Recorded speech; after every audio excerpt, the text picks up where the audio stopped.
The Shadow est l'adaptation d'une série de romans éponymes créée par Walter B. Gibson dans les années 30 et nous raconte l'histoire d'un super-héros qui combat la criminalité à l'aide de pouvoirs fantastiques. Le film est sorti en 1994 et malgré un budget plutôt raisonnable de 40 millions de dollars, eh bien cette adaptation est à peine rentrée dans ses frais puisque le film a fait un bid retentissant aussi bien au niveau du box-office qu'au niveau des critiques presse. Aujourd'hui, on peut même voir que sur Rotten Tomatoes, il se tape un 35% bien moche. On peut donc dire que ce film n'a clairement pas trouvé son public et n'est même pas devenu culte avec les années. En tout cas, j'ai vraiment l'impression qu'aujourd'hui, tout le monde l'a oublié ou en a rien à cirer. Pourtant, malgré toutes ses imperfections et ses maladresses, eh bien j'ai toujours trouvé que ce film avait pas mal de qualité et surtout apparaissait comme une œuvre assez singulière dans le paysage des super-héros.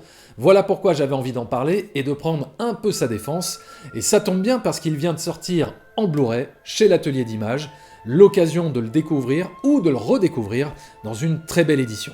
Alors n'attendons plus une seconde et plongeons-nous dans l'univers sombre et fantastique de The Shadow.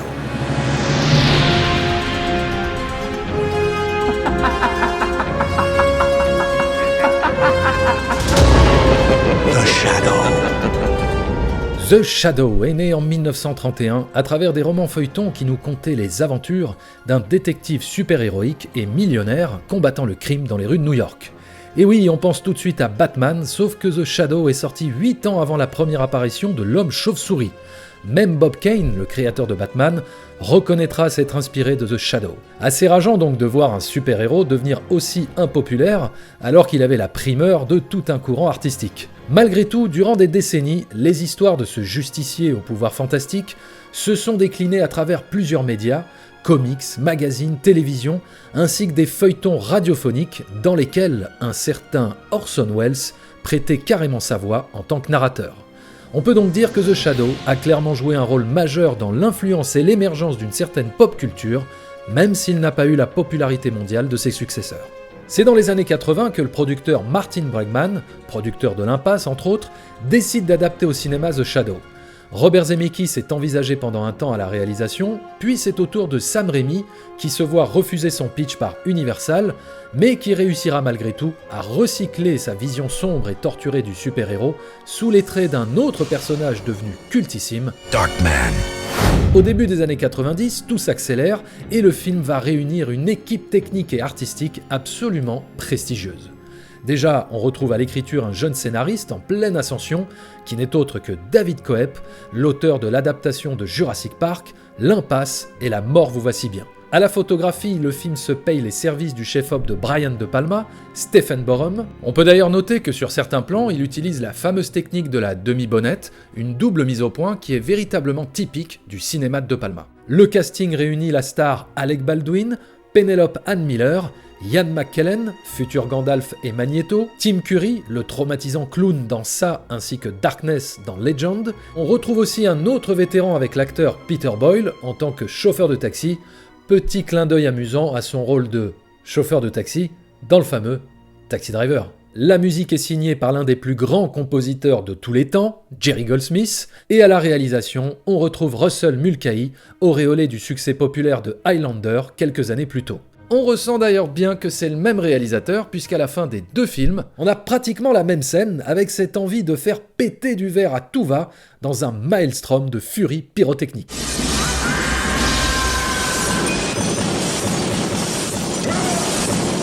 Bref, tous les talents étaient réunis pour aboutir à un grand film populaire de qualité, et pourquoi pas démarrer une nouvelle franchise de films de super-héros, à l'image des récents Batman de Tim Burton.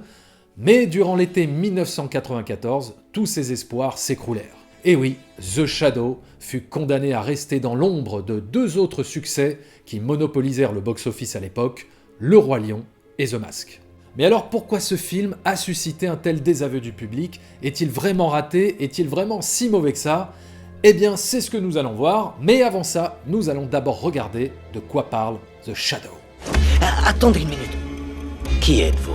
Le film nous raconte l'histoire de Lamont Cranston, un baron de la drogue qui sème la terreur au Tibet et se laisse aller à une vie de débauche et de luxure jusqu'au jour où il fait la rencontre d'un saint homme.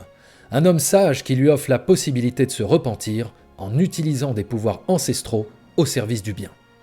7 ans plus tard, Cranston est de retour à New York pour combattre le crime sous les traits de son alter ego, The Shadow. Avec son pouvoir d'hypnose, il a la capacité de se rendre invisible et de brouiller l'esprit de ses ennemis pour mener à bien ses actions de justice. C'est dans ce contexte que Shi-Wan Khan, descendant de Gengis Khan, débarque à New York pour mettre la main sur une bombe atomique et asseoir son pouvoir absolu sur le continent. Aidé par Margot Lane, qui partage ce même pouvoir télépathique, le Shadow va devoir affronter les sbires de Shi-Wan Khan et ainsi déjouer le plan machiavélique de son plus grand ennemi pour sauver les habitants de New York. Alors oui, tout n'est pas réussi dans ce film. Le méchant est très basique, avec son envie de dominer le monde et son rire satanique ultra cliché.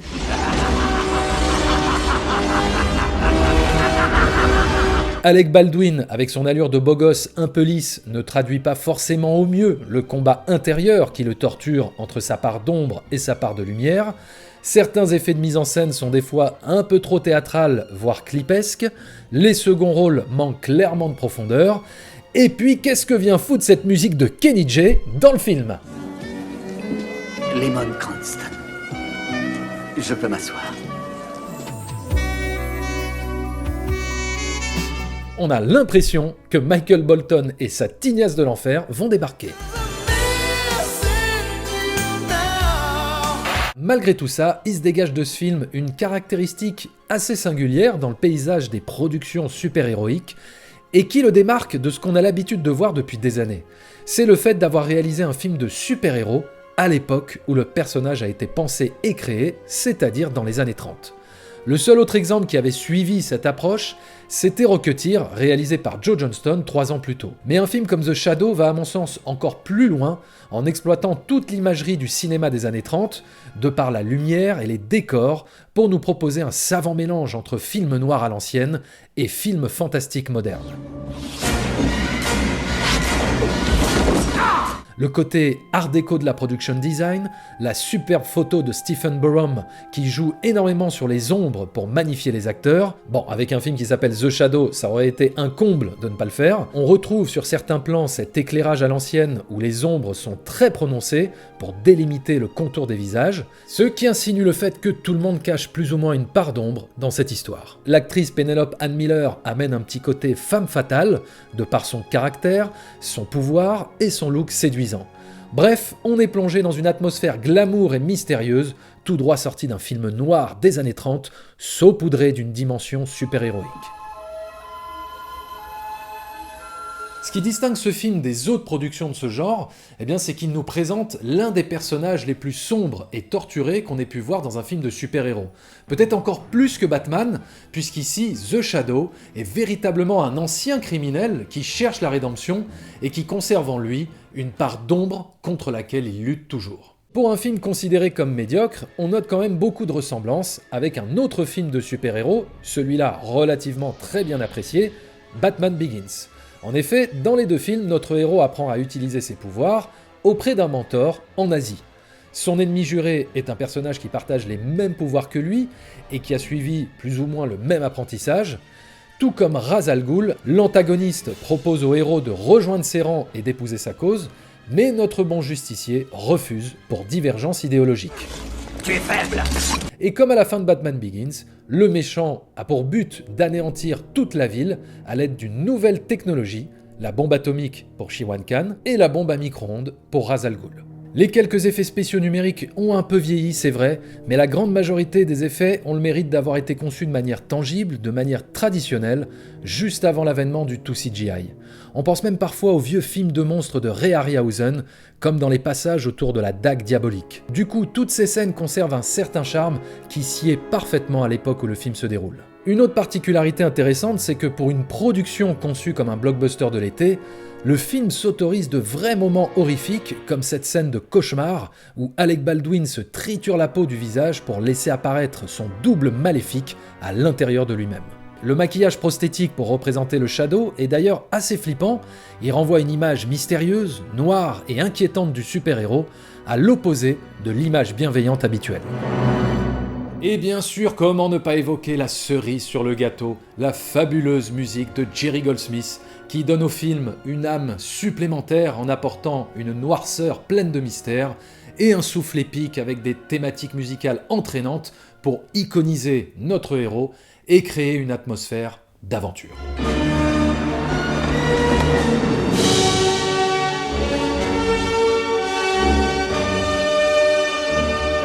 Voilà, The Shadow, c'est clairement un film imparfait, mais pour lequel j'ai toujours eu malgré tout beaucoup d'affection et qui ne mérite vraiment pas, selon moi, tout le bashing, tout le désaveu qu'il a subi.